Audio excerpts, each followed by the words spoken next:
Bonjour à tous, alors dans cette vidéo je veux vous montrer à nouveau comment retravailler un fichier STL. J'avais fait une vidéo sur le sujet il y a déjà un an maintenant, où j'utilisais un plugin pour pouvoir faire ce que je vais vous montrer.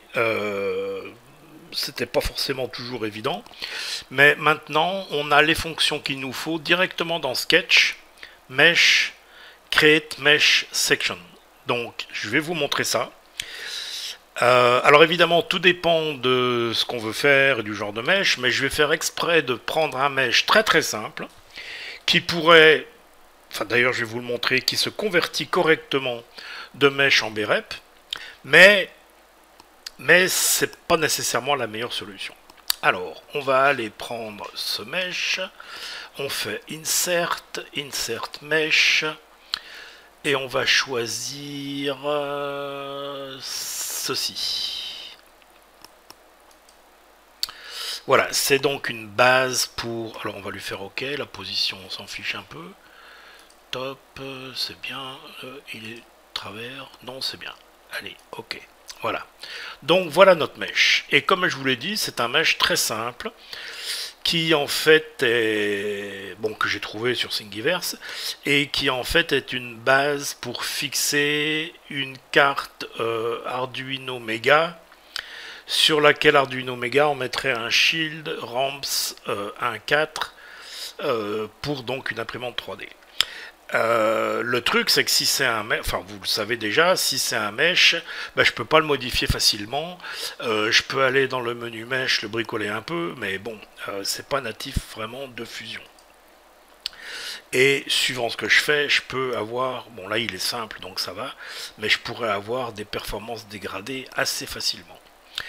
Alors ce mesh, je peux, et on va le faire, le transformer. Alors il faut que je lui dise ici que je ne veux pas capturer l'historique, et je peux maintenant venir ici et lui dire mesh to brep, et le mesh est sélectionné, il me fait un nouveau body et il me dit qu'il y a des facettes et que ça va diminuer les performances. Je lui dis oui, mais ça va diminuer les performances. Alors déjà il prend un petit temps pour le faire. Bon, il y en a 18 000, c'est pas, il y a des meshs beaucoup plus gros que ça. Voilà donc mon body qui là est un body fusion. Alors comme c'est plein de triangles puisque ça vient d'un mesh, très souvent la solution c'est de virer les triangles pour avoir un peu moins de facettes et que ça aille un peu mieux. Et dans certains cas, pour certaines choses, ça se passe très bien. Alors pardon, je veux pas tous. Pourquoi il me sélectionne tout là? Ah, j'ai caché ça. C'est ça que je veux. Ok. Donc, je veux sélectionner ça par exemple. Je fais supprime. Il prend son temps, puisque comme il l'a dit, les performances sont dégradées, c'est vrai. Mais il va me supprimer un certain nombre de facettes. Quand il veut. Voilà. Donc là c'est plus propre et c'est bien. Mais en fait, là où on a le plus de facettes, c'est dans ces cercles. Ici ou ici. Bon, on va en prendre un, par exemple celui-ci. Alors si je zoome suffisamment, je peux commencer à sélectionner donc des facettes pour les supprimer.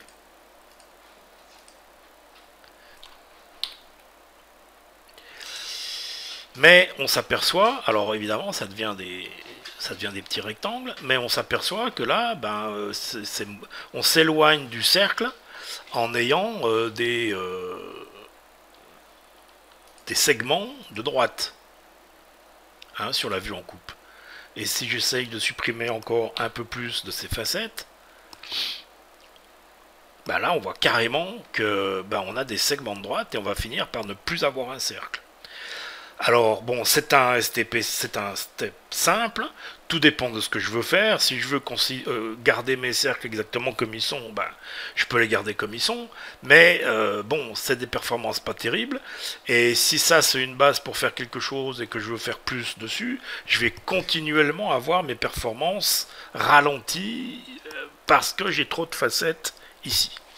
Alors, on va revenir en arrière pour dire que l'on veut l'historique.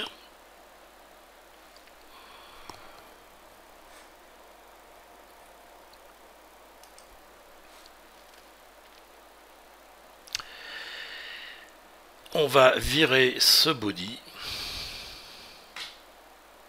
Et là, comme vous le voyez, Fusion, il rame un peu quand même. Alors, on va lui dire delete. On n'en a pas besoin du tout. Et on va refaire apparaître notre mesh body. Voilà. Alors, ce que c'est donc ça, c'est relativement nouveau. Je peux pas vous dire il y a combien de mises à jour en arrière, ça date, mais disons que ça a quelques mois. Quelques mois. Je sais pas exactement combien. Donc, on va faire Create Mesh Section. Il nous demande de sélectionner un mesh body, que voici. Et il nous a, par défaut, là, fait une section, donc dans ce sens-là, verticale et perpendiculaire. Alors, on peut, avec les, comment dire, les manipulateurs ici, auxquels on est habitué avec Fusion pour un peu tout ce qui est mouvement, on va faire pivoter ça de 90 degrés. Voilà. On va faire descendre ça pour être au plus près de la base, tout en restant à l'intérieur parce que sinon, évidemment, il n'y a plus rien à couper. Voilà. Et je lui fais OK. Et donc là, j'ai un sketch correspondant à la base. Enfin, j'ai un sketch. On va y revenir. J'ai une vue en coupe correspondant à la base. On va refaire la même chose. Alors, on va faire ça un certain nombre de fois. On va refaire la même chose ici pour venir. Alors, toujours le même. Et ici, on pivote de la même manière. Oups, 90 degrés. Par contre, là, on veut être au plus près du sommet de la base. Voilà, on n'est pas trop mal. OK.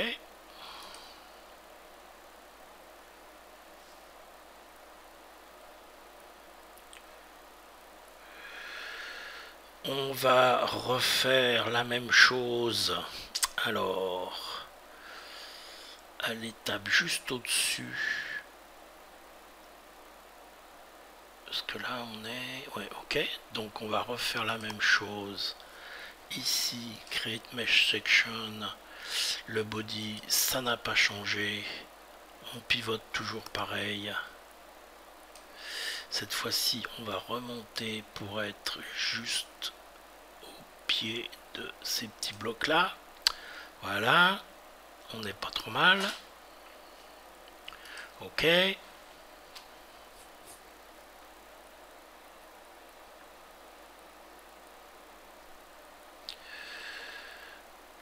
Et on va venir refaire. Alors, on était au pied. On va revenir à ce niveau-là. Alors on peut en faire autant qu'on veut des sections, hein, c'est pas le problème. Ce qui est plus intéressant, c'est qu'elles soient utiles par la suite. Alors on va venir pivoter toujours à 90. Bon, on va mettre moins 90, allez. Et on va revenir à ce niveau.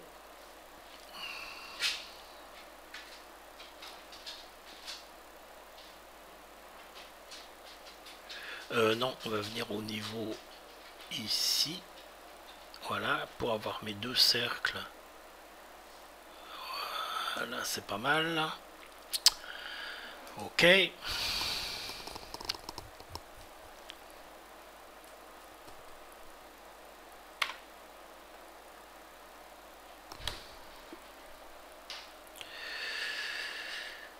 Et on va en refaire un à ce niveau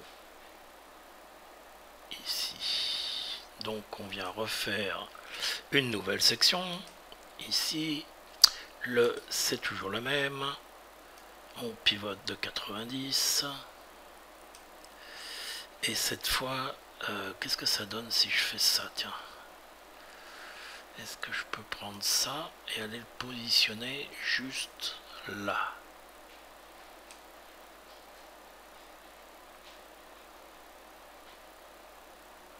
Qu'est-ce qu'il m'a fait là?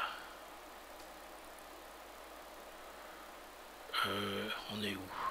Ah oui, non, mais en hauteur, on n'est pas là où on veut. Voilà, je veux être juste au sommet. Tac, voilà. Ok.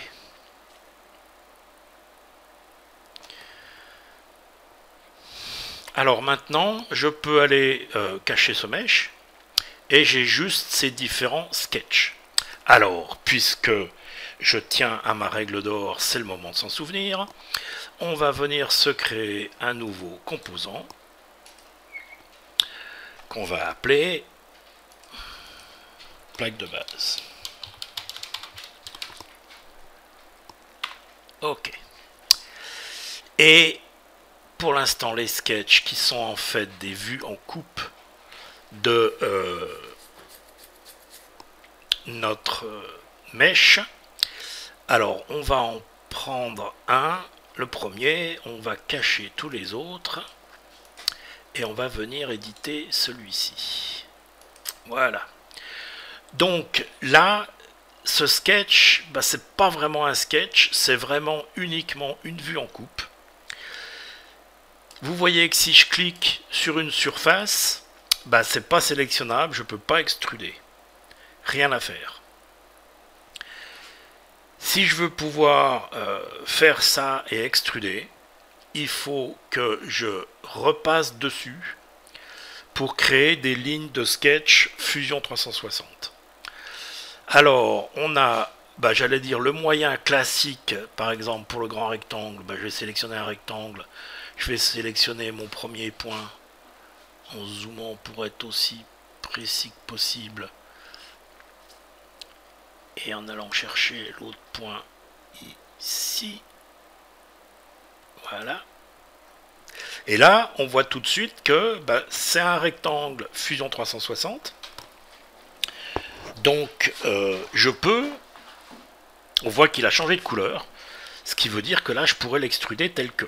Mais en fait, j'ai tous ces petits trous. Alors, j'ai plusieurs façons de faire, comme je disais, soit repasser dessus avec les outils habituels de sketch de Fusion 360, soit utiliser la fonction qui est ici Mesh, Fit Curves to Mesh Section. C'est-à-dire que là, il va reconnaître les sections, enfin les parties de sketch qui viennent de la section, enfin, les parties de section, c'est peut-être plus correct de dire ça comme ça, et il va s'en servir pour refaire par-dessus. Donc là, j'ai choisi cercle, la section elle est là, et vous voyez que je ne mets pas de... il me fait pas OK là. Oh, j'ai fait un select. Attendez, il faut que je fasse. J'appuie sur la touche. Non, il veut pas.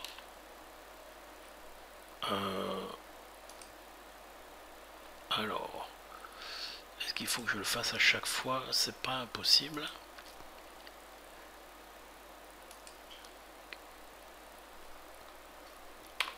Ok. Alors, visiblement, il en prend pas plusieurs. Ah, quoique. Bon. J'ai pas indiqué de diamètre ni rien du tout. J'ai pas non plus indiqué de centre. Hein. Fusion 360 a déduit la position du centre, du cercle, etc., etc. Et il me fait cette fois-ci des cercles Fusion 360. Si je prends D pour dimension, bah là il me trouve la dimension effective qui était sur le STL. Hein.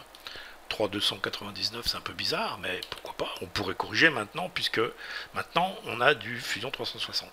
Alors pour nos hexagones, pour les boulons, on va voir si on a un moyen, c'est pas garanti.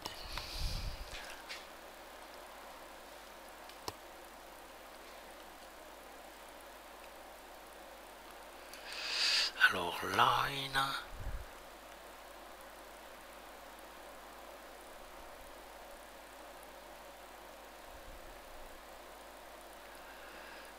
First point. Alors, first point. Second point, third point.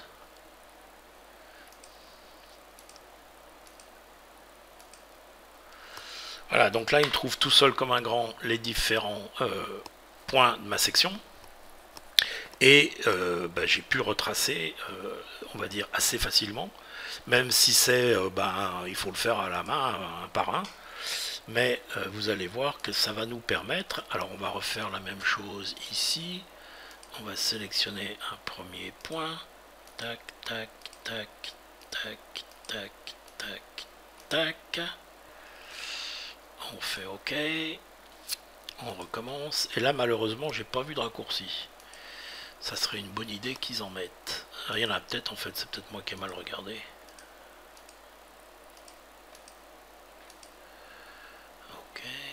Non, il va me faire une ligne là. Donc, on y retourne. Mesh. Alors là, il me dit quoi là?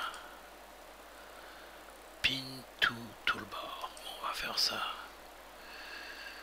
Hop.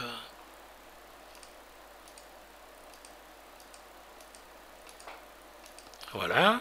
Donc ça, c'est fait. Et maintenant, pour mes rectangles, c'est pas compliqué. Je prends le rectangle en 2 points. Je me sélectionne un premier point, un deuxième point. Tac, c'est fait.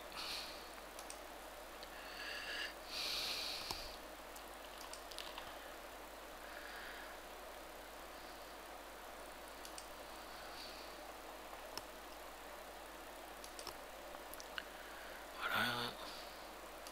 Donc je redessine tous mes petits rectangles.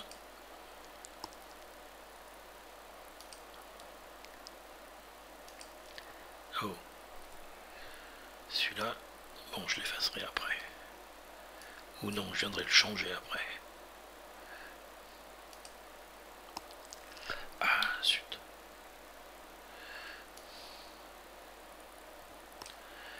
Voilà. Donc mon rectangle. Là. Ici. Tac. Tac. Tac. Alors là, je fais, bon, j'allais dire, je fais un peu exprès de reproduire exactement le STL d'origine. Rien ne m'y oblige. Hein, je pourrais, puisque de toute façon, si je fais ça, c'est que je vais pouvoir modifier le STL. Je suis pas. Les seules choses véritablement importantes, c'est les cercles, puisque c'est là qu'on va avoir nos vis, pardon, pour faire tenir l'ensemble. Alors, maintenant que ce sketch est, j'allais dire, un sketch Fusion 360 à partir duquel je vais pouvoir extruder, faire un body, maintenant je vais le faire glisser, déplacer dans mon nouveau composant, plaque de base. Et là donc j'ai le premier sketch qui à l'écran on n'a rien vu, ça n'a rien changé, mais maintenant il fait partie du composant, il n'est plus dans la racine au-dessus. Et maintenant donc ce sketch je peux l'extruder, alors on va faire apparaître le sketch 2 puisqu'on va extruder juste à ce niveau là, juste en dessous, ouais c'est ça. Donc on se met là-dessus, on lui dit extrude, et on extrude de, je sais pas, juste au moment où on touche.